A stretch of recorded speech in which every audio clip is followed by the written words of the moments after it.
This is the bow mag. It looks like a bomb and it pretty much acts like one. It's an arrowhead intended for hunting big game that accepts any standard 38 Special or 357 Magnum cartridge, turning your arrow into a bang stick. I got a box of the highest pressure 357 Magnum rounds I could find locally, the 125 grain FTX Hornady Critical Defense Load, to see exactly what the bow mag is capable of. And that's what's coming up next on Twang and Bang.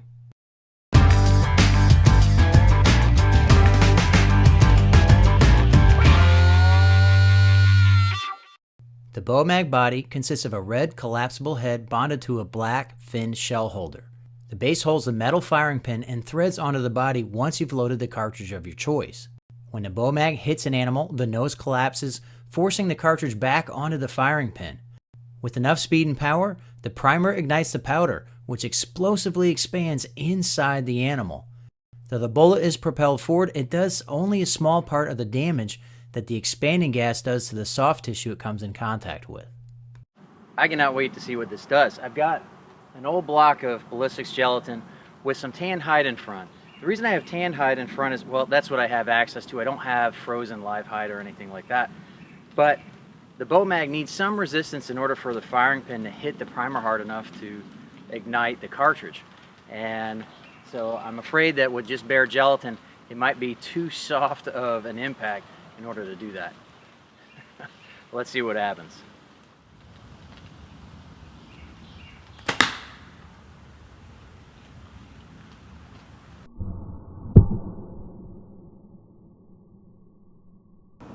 So I'm going to flip this over and see what we get here. Now this didn't go off. This did not fire. That's really interesting.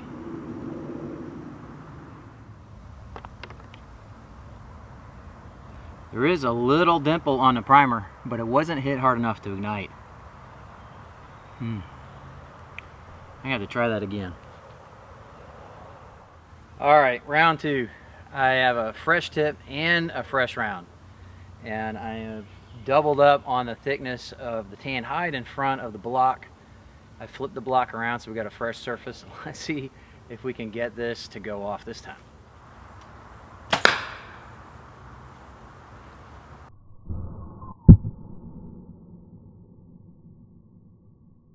That's the same sound. I'm not convinced that went off. Let's take a look. I am really impressed with the penetrating power of the tip itself, but my gosh, what is it going to take to make one of these things go off? Because once again, the primer did not get punctured hard enough for that bullet to go off in there. That's really frustrating. I got a lot of penetration from that big plastic thing, but that's not going to be a humane kill of anything. Maybe a squirrel. Alright, we got to try something else. Okay, so this is rated up to bows shooting 350 feet per second, and this is my Hickory Creek inline crossbow. It's a bullpup vertical crossbow that shoots a 400 grain arrow at about 365, so this is going to come in right somewhere in the 340s. And if we can't get this to go off now, I don't know what it would take to make one of these things work, but I have got 2 layers of hide again, fresh round, fresh tip. Let's see if we can get it go this time.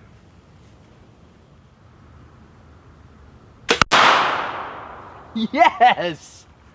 Woo, that was loud too. It worked that time. And it worked in the gel block and not right in front of my face. Woo! There's still smoke coming out of that gel block. That is awesome.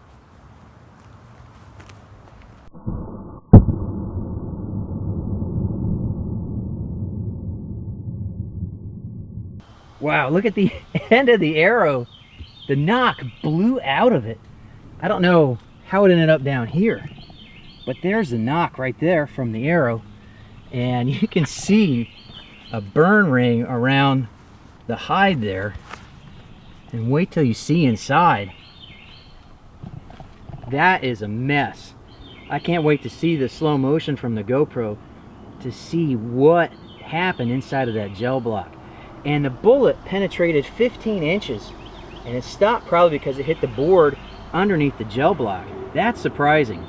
I would want more than just the 357 Magnum bullet that didn't expand tumbling through an animal for the damage. But of course, in that first 8 inches, it looks like there is quite a lot of pressure from the explosion.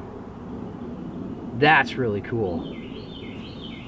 Okay, now I got a watermelon down there, and I put some wooden shims in it. Hopefully that's going to provide the resistance we need. I want to see this thing blow up.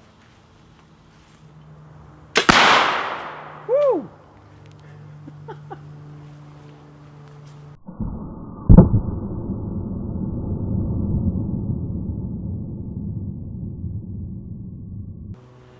It didn't go off until it hit the backstop. That's why I had the backstop there, but it went right through that watermelon, even with wooden shims inside it.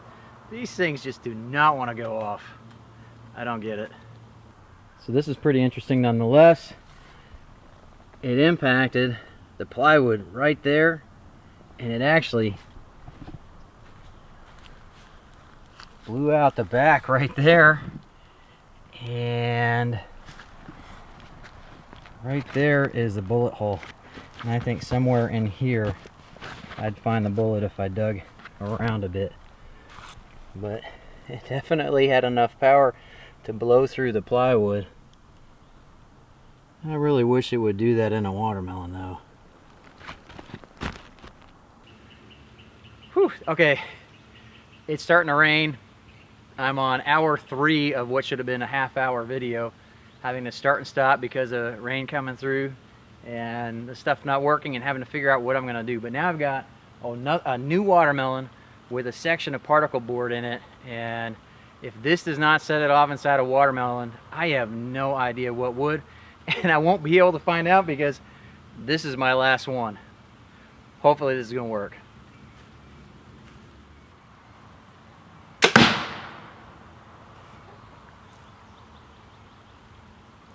I can't even tell. I don't even know anymore. Let's go take a look.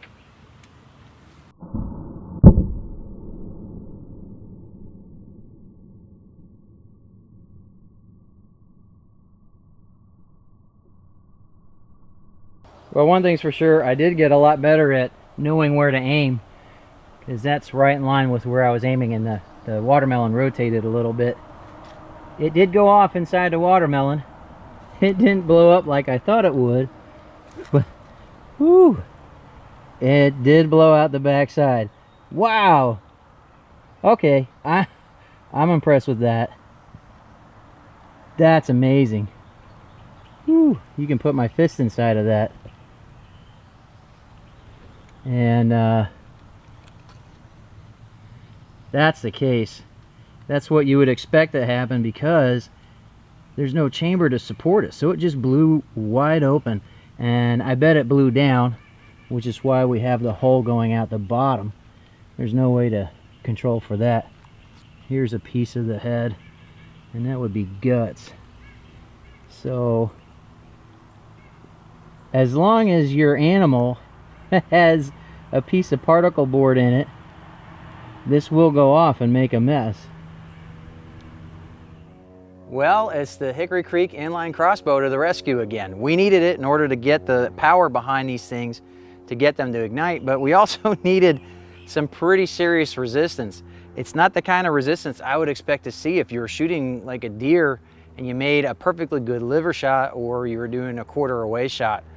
I looked online to see if I could find videos of people making shots like that with these, but I couldn't find any. They may work for other people on live game, but the results that I got today don't give me the confidence for me to use them. But if you want to learn more about the Bow Mag, be sure to click the link in the video description below. If you like this video, please take the time to log in and click the like button or the plus button in Google+. It'll really help me out. Be sure to click right here to subscribe so you can catch my next videos on bows, guns, and other cool stuff. I really appreciate you watching Twang and Bang, and I hope to see you next time.